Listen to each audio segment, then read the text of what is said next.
Snow White and the Seven Dwarfs. Once upon a time, in a distant kingdom, a beautiful queen sat sewing by her window in the middle of winter. As she stitched, she pricked her finger, and 3 drops of blood fell onto the snow that had settled on the windowsill. As she gazed at the bright red against the white snow, she sighed and said, "Oh, how I wish I had a daughter with skin as white as snow, lips as red as blood, and hair as black as ebony." Not long after, the queen gave birth to a beautiful baby girl, just as she had wished. She named her Snow White, but sadly, the queen did not live long after her child's birth, and the king, mourning her loss, later married a new queen. Snow White's stepmother was a beautiful woman, but she was also vain and cruel. She possessed a magic mirror that she consulted daily. Every morning, she would stand before it and ask, "Mirror, mirror on the wall, who is the fairest one of all?" And the mirror would always reply, "You, my queen, are fair to see, but Snow White is fairer still than thee." At first, the queen ignored the mirror's words, but as Snow White grew older, her beauty blossomed. One day, when the queen asked her mirror the usual question, the mirror answered, "You, my queen, are fair.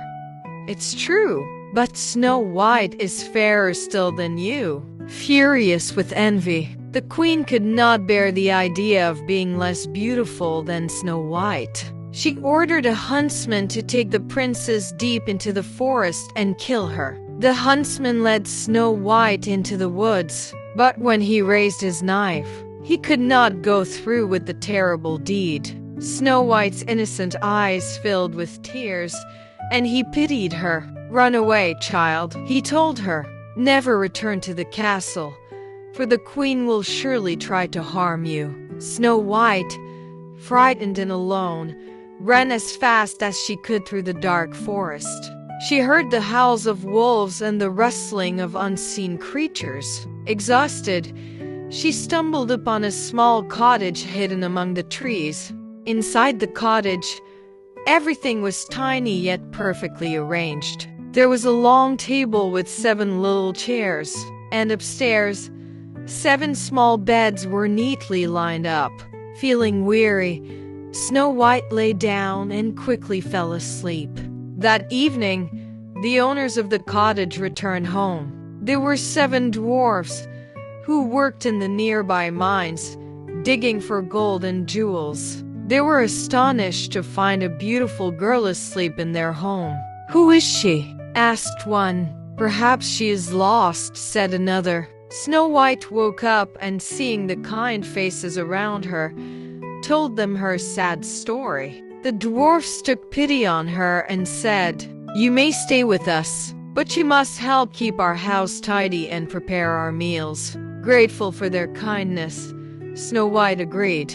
Meanwhile, the wicked queen once again asked her mirror, "Mirror, mirror on the wall, who is the fairest one of all?" To her horror, the mirror replied, "You, my queen, are fair to see, but Snow White, beyond the mountains wild, dwells with the dwarfs and is more fair than thee." The queen's rage burned hotter than ever. She had been deceived. Snow White was still alive. Disguising herself as an old peddler woman, the queen set off to find Snow White. When she reached the dwarf's cottage, she knocked on the door and called, "Fine wares for sale, lovely laces and ribbons." Snow White, unaware of the danger, opened the door. The disguised queen offered her a beautiful silk lace for her dress and convinced her to let her lace it up. But the queen pulled it so tightly that Snow White could not breathe and collapsed.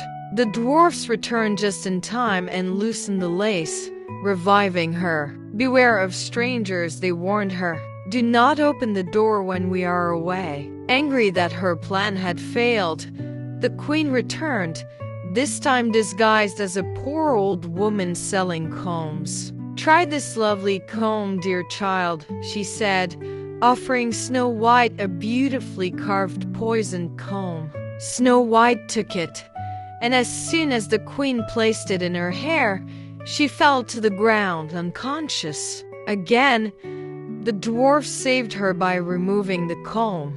"Do not trust anyone, dear Snow White," they pleaded.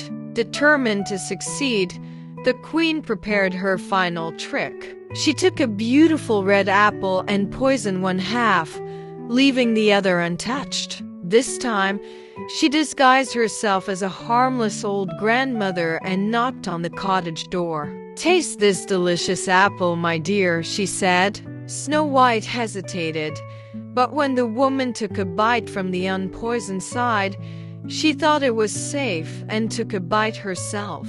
Instantly, the poison took effect. Snow White collapsed lifeless.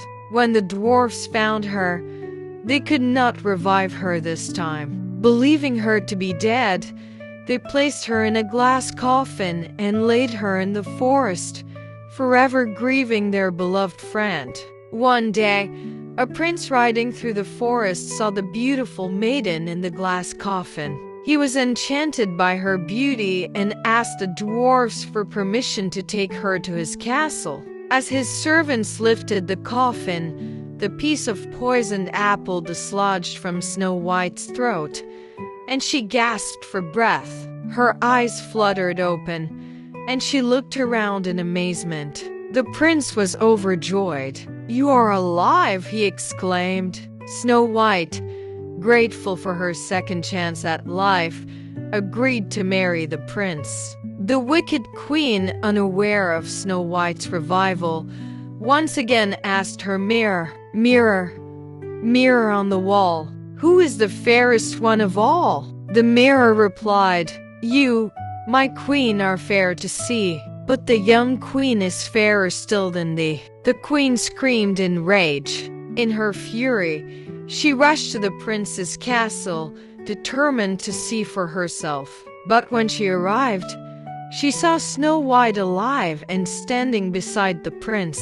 Overcome with shock and terror, she collapsed and was never seen again. Snow White and the prince were married in a grand celebration, and the 7 dwarfs were honored guests at their wedding. Snow White lived happily ever after, never fearing the wicked queen again.